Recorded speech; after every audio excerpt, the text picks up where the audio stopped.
Serious drug dealers of Reddit, have you ever called CPS on a client? If so, what's the story? So, I'm only posting because I have been clean and sober for 3.5 years now, and anything I say I have already been convicted for, and I've officially finished all of my legal issues. I have never officially called Child and Family Services, but I had this one mother who used to constantly call me for meth.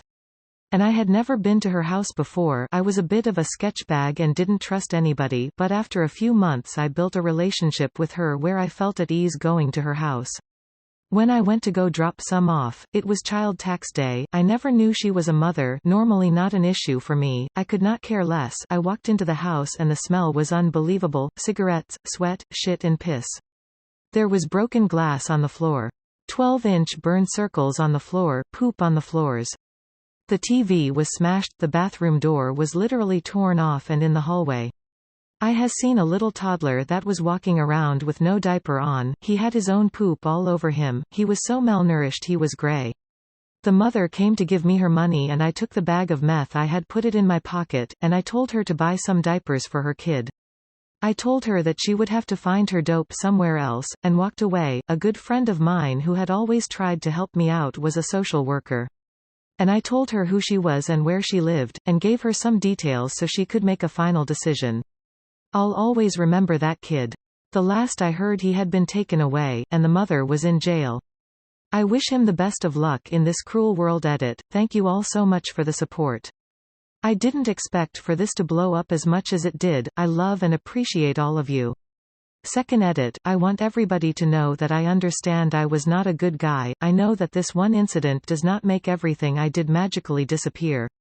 I was a wreck. I helped people ruin their lives. I live with my decisions every day. I made choices that will ultimately affect the rest of my life. I have forgiven myself for everything I've done, because it's behind me. I'm not that person anymore. I'm nowhere near the person I was 3 years ago. All I can do is focus on being better every day. And moving on in my life. When I was selling to her, a lady shook her crying baby in front of me. I wigged out, took the baby, dumped approximately $500 worth of cocaine and heroin and called 911 from my car. She didn't put up a fight until the cops came to arrest her. She tried to sue me for kidnapping. Definitely not the best strategy for me. I was 18 and addicted pretty bad, but when the baby saw a doctor under state care, he was covered in bruises, a couple of burns, and had 2 broken ribs already. I'm convinced she would have killed him. He's 10 now and happy and thriving. The whole experience and legal battle when she tried to have me charged with kidnapping is how I got sober. Ah yes, back when I was younger, maybe 17, I got my first job at Domino's Pizza. One of my managers was a really scummy 24-year-old guy that looked like a troll, had astoundingly bad hygiene and also a shitty attitude, but sold good weed and bought me cigarettes. This was my first experience having older friends able to get me good stuff on demand like that. One day he hooked me up with a friend of his that was selling mushrooms, so I met with that guy and bought an ounce, and then walked to my manager's house to sell him some and also get some weed. So turns out him and his similarly aged sister, who has a 1-year-old baby, both live in makeshift bedsheet bedrooms in the basement of the tiny house. They smoked inside, windows closed. Cats everywhere, bugs everywhere, weird gross sour smells coming from all areas. Everything gross. Their mom was home, but she was senile and addicted to painkillers, as well as the sister.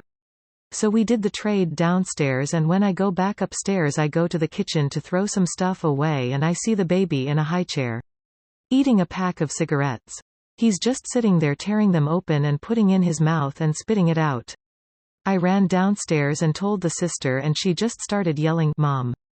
Mom, get the baby," a couple times lazily, then gives up and goes back to just sitting there. It was surreal. I hadn't ever experienced such neglect and disgust from people. I left and waited 2 days to call CPS because I didn't want my manager to know it was me who called. I know the kids got taken away and she went to live with a different family member, or at least that's what I was told. Friendly reminder. Smash that like button for me. Also subscribe to the channel, like, right now. Just kidding, there's no need to rush. But seriously, subscribe.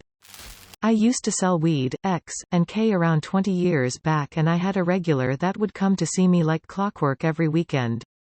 He seemed like an okay guy, excluding the drugs of course, but I can't really criticize here because I was a dealer, and after a while his pickups turned into 5-minute chats, and then to 30-minute stays. During a convo he let slip that he had a son, a toddler, and that he looked after him every weekend, and that when he was at my joint picking up his kid was in the car, the kid was in the back seat. He had a Hiachi minivan windowless the whole time. And not only that, but because he didn't want to share his single bed with his kid and risk getting it urinated in, he made his kid sleep in the van outside.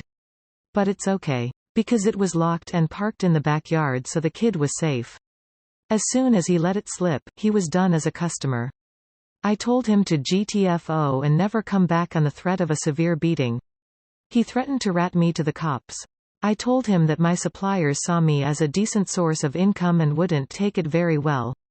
He left. It rocked me so hard I felt almost concussed. I honestly couldn't process how sterile and casual he was about it all. And I knew I had to tell CPS. So I called anonymously and said I lived on his street and could hear the kid crying from the van at night every weekend, and that I had seen him incoherent and smelling of weed during the day. I never saw him again, and I don't know what happened to either him or his son, but it has stuck with me all this time, and I feel responsible for his actions in part because he did these things in pursuit of his drugs. I eventually stopped dealing and got my shit together, and the way I felt about this, and the realization that my actions affected people far further from me than I though was a huge part of it. Nothing changes the fact that I contributed to that child's neglect and abuse though. Willingly or not, it makes no difference, and it's only one of the shitty ugly things I've done that I have to live with. Reddit, I am overwhelmed. I never expected this much support, much less any, for simply answering a question and expressing my regrets over a poor life decision. Gildings, DMs of caring support, and an inbox full of positivity have made me feel humble. Please forgive me if I don't answer your questions. My heart is heavy with memories, and I have to shake it off as I am due to pick my boys up from school. Not sure if this counts, but in the late 1990s, I used to sell reefer part-time while I was in college. One of my regular customers turned his sister on to me. She called for a delivery. No big deal. I went there one time. She had 3 little kids. Like a couple toddlers and an infant. Her house was full of cockroaches. I was disgusted. I called CPS. Not because of the drugs and babies, but because of how fucking filthy that house was. It caused a lot of problems for her and her boyfriend. They were in the system for a long time. Not sure how it all turned out. But, fuck that woman. Real short and simple, yes, a friend of my girlfriend introduced us to her neighbors who were like 50 to 60-year-old hippies that looked like a bad acid trip but bought weed regularly for full price. Couple months down the road they start being more friendly with my girlfriend and I, and start talking more when we'd go drop off the shit. The topic began with her telling us how she has custody of her daughter's oldest born because her daughter was sitting time at a women's prison. Backstory on the kid, looks 15 but clearly has the mind capacity of a 6 or 7-year-old, not sure what was wrong with her specifically, but you could tell there were issues. Near the end of the conversation about her daughter she brought up the fact that her granddaughter was prescribed Adderall 30XR, and whenever they got her prescription they'd dump all the little beads into a bowl to use whenever they couldn't find meth or whatever they needed, and instead fill the Adderall with Benadryl to make the kid sleep. Till this day I'll never forget the emotions I felt after getting out of there and sitting in my car. My hands were shaking so bad it was hard to Google information about CPS, much less type information in. I felt goosebumps in every pore of my scalp. As a father of 2 I never knew such evil existed. Obviously in movies and shit, but never experienced something firsthand like that. Twice. Left anonymous tips, which I know are hard to follow up for such a strained child protection agency, but as a pot dealer it was all I felt I could do. I found out later one of the kids was put into foster care, adopted by the foster parents, and recently graduated a trade school. I have no idea about the other kids' siblings. But I hope they made it too. Kids should be protected. Humans only get one childhood. Let's let kids enjoy it, and grow to happy adults. Don't hurt them intentionally or by your own stupidity ************ That also means washing your hands, people. Edit 1, thanks for all the kind words guys. A guy in the comments pointed out something that everyone should know. If you need to report to CPS, you flood them with details. Lots of details. It's the only way they can act.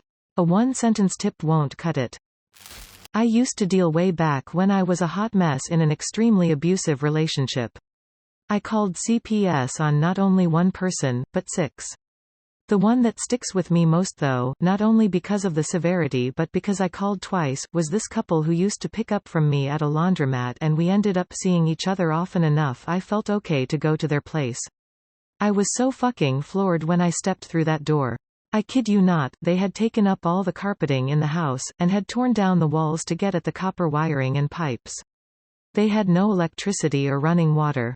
There was nothing in that house except for some sleeping bags in what used to be the living room.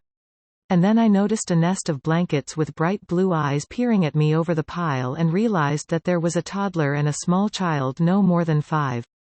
Until this point, I had never seen nor heard them talk about having kids. The poor kids were filthy and obviously malnourished. The house stunk of meth so badly I gagged. I couldn't believe it. I guess the look of shock was super apparent on my face because the dad said they were squatting and introduced me to their kids. I made some small talk and then left. The phone was ringing for CPS before I closed my car door. I gave them the address and let them know the conditions of the home, and they were squatting with 2 small children. Gave the names of the parents as I knew them and the names of the kids. They ended up going to jail for the squatting, and the kids went to live with a relative. They ended up contacting me back to sell to them after they were bailed out of jail, and I never responded. However, the guy the first was with at the time ended up selling to them, and they were living in a field in a tent with the kids. I got into a huge fight with my boyfriend over it and was so disgusted he still sold to them. I ended up calling CPS on them again. From what I heard from other people that knew them, the kids were taken permanently after that, and about a year later the mom ended up going to prison for attempted murder and the dad went to prison for check fraud some weeks after that. Looks like this is the end. Great job. Like the video now, subscribe now.